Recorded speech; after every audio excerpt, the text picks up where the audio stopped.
মন খারাপ থাকলে কথাগুলো শুনে যাবেন। তিনজনা নারকেল পাড়তে গিয়েছি, এখন ছোটো গাছ আমাকে মানে তুলে দিয়েছে ঠেলে মেলে উপরে। আর ওরা একটা অস্ত্র নিয়ে এসেছে, অস্ত্রটা ধার নেই, খটং খটং করে আওয়াজ হচ্ছে। আওয়াজ হলে আমার একটা গ্রামের চাচা, তার খুব রাগী, তাকে গ্রাম শুদ্ধ ভয় করে সবাই। আর তার গলাও খুব চড়া। এখন ওই আওয়াজে ও উঠে গিয়েছে, আর ও উঠে এদিকে আসছে।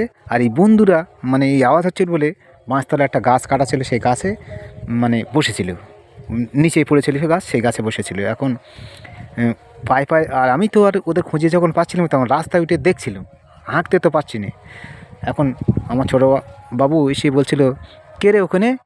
আমি তো আর ওই রাত 12টার সময় কোন দিকে ছুটবো, তখন বাড়ির দিকে ছুটে আসি। বাড়ির দিকে ছুটে এলে এখন ছোটো চাচার গার দিকে আসতে হবে। আসলি ছোটো চাচা অত সাহসী লোক, মানে আচমকার কাছে সাহস।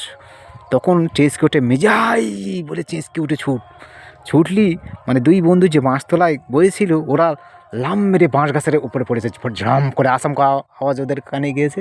আর বাঁশ গাছ ছুটে চলে যাচ্ছে যেন ঝপট ঝপট ঝপট ঝপট ট্রেনের মতন। আর তাদের কেটে ছিঁড়ে আর থাকিনি। এখন ছোটো বাবু ছুটতে গিয়ে পড়ে গিয়েছে, পড়ে গেলে আমি দাঁড়িয়ে গিয়ে বলি, তুলে দিই, এই রাত্রি কে আসবে। এখন তুলে দিতে গিয়েছি, লাইলা লাইলা লাইলা করছে। এবার হাতটা ধরে তুলেছি, চেয়ে দেখে সেই মুখ সেই চেহারা, মানে সব কিছু সেই একই।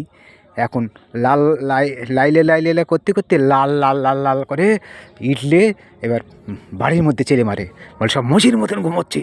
আর বাড়ি একা জাঁগার মেরে ঠেলে উঠে সব উঠলে আমি এখন ওই হাত ছেড়ে দিচ্ছি উঠ।